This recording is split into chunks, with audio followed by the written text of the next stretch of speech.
भंडारा जिला मध्यवर्ती बैंक चुनाव में महायुति को जबरदस्त सफलता मिली है। सुनील मुंडे के पैनल के 11 उम्मीदवार विजयी घोषित हुए हैं। नाना पाटोरी के पैनल के करारी हार का सामना करना पड़ा। वहीं 6 सीटों पर परिणाम न्यायालयीन प्रक्रिया के तहत रोका गया। नागपुर हाईकोर्ट ने 31 जुलाई तक मतगणना स्थगित करने का आदेश दिया। महायुति का दावा है कि बची हुई 6 सीटों पर भी उनका कब्जा होगा। भंडारा में सहकार क्षेत्र से ये महायुति की बड़ी जीत मानी जा रही है। निकाल अजून बाकी आहे। काय आपले आणखी किती लोक निवडून येणार आणि काय पुढे भविष्यात बँकेचं काय हे असणार? भंडारा जिल्हा मध्यवर्ती बँकेची आज निवडणुकीचे निकाल जारी झाले आणि त्यात आमचे 11 लोक निवडून आले आणि चांगल्या मतांनी निवडून आले हे आपणास सुद्धा माहीत आहे।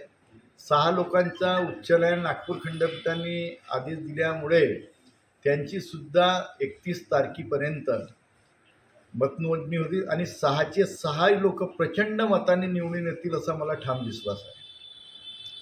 त्या ठिकाणी बँकेच्या बाबतीत प्रगती पथावर बँक आहे हा आलेखसुद्धा आपणा सर्वांना माहीत आहे।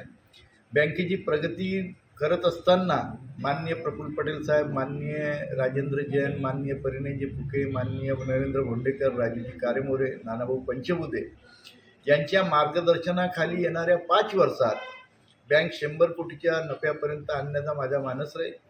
बँकेची एक सुंदर वास्तू या ठिकाणी बनवण्याचा माझा मानस आहे आणि शाखा स्तरावर रेडी रेकनरपेक्षा जास्त दर जर असले तर राज्य सरकारकडून परवानगी घ्यावी लागते। त्याचेसुद्धा प्रस्ताव मी बनवण्याचा माझा संकल्प आहे आणि तो संकल्प पूर्ण करीन अशी मी आपणा सर्वांसमोर ग्वाही देतो आणि बँक NPA 1% आणण्याचा माझा जो संकल्प आहे तो सुद्धा या 5 वर्षात पूर्ण करण्याची माझी तयारी आहे। मग भोंडेकरच्या जो संघटन मंत्रींनी आरोप केला की युतीमध्ये दगाफटका झाला, आता त्यांना मी विचारपूस केल्यानंतरच आपण आणखी 31 तारखेला सर्व लोक भेटणार आहोत।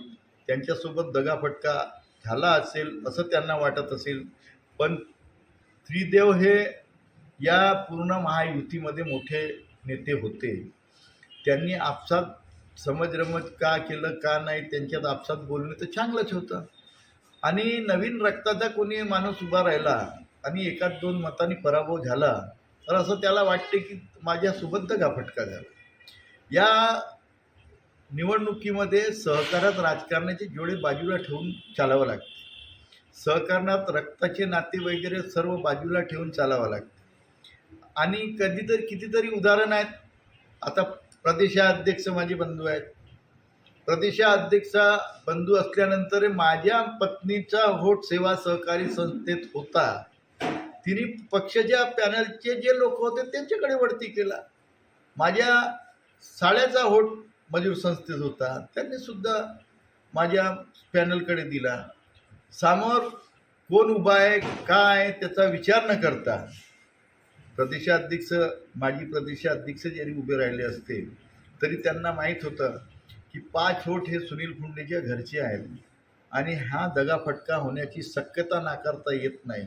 त्यामुळे मला वाटते कदाचित त्यांनी माघार घेतली। तर भोंडेकर साहेबांचा त्यांचे जे संघटन मंत्री आहेत त्यांचासुद्धा जे काही त्यांच्या मनात भ्रम निर्माण झाला असेल तो सुद्धा दूर करण्याचा मी प्रयत्न 1-2 दिवसातच करीन आणि त्यांना समजावून सांगेन। यापूर्वी त्यांना समजावून सांगितल्यानंतर आता तरुण रक्त आहे, आमदाराचे तरुण रक्त आहे, त्याचे कार्यकर्ते सडसडत्या रक्तात आहेत, ते शिवसेनेचा रक्त आहे। त्यामुळे त्यांना समजवण्याचं काम मोठा भाऊ म्हणून त्यांचं करीन अशी तुमच्यासमोर या ठिकाणी आशा व्यक्त करतो आणि मला आमदार महोदय जिंकण्याचा श्रेय तुम्ही कोणाला द्याल? जिंकण्याचं श्रेय हे महायुतीचे नेते, शेतकरी, सभासद प्रतिनिधी आणि संस्थेचे अध्यक्ष यांचं आहे। प्रफुल्ल पटेल साहेब, राजेंद्र जैन, परिणयजी फुके, नरेंद्रजी भोंडेकर, राजू कारेमोरे, नानाभाऊ पंचबुधे, उपाध्यक्ष एकनाथजी फेंडर, नंदूजी झंजाळ माजी सभापती, या आमचे काय म्हणतात त्याला आमचे जेवढे प्रमुख मंडळी होती आणि टप्प्याटप्प्यानं त्यांनी जो कार्यक्रम आखला होता त्या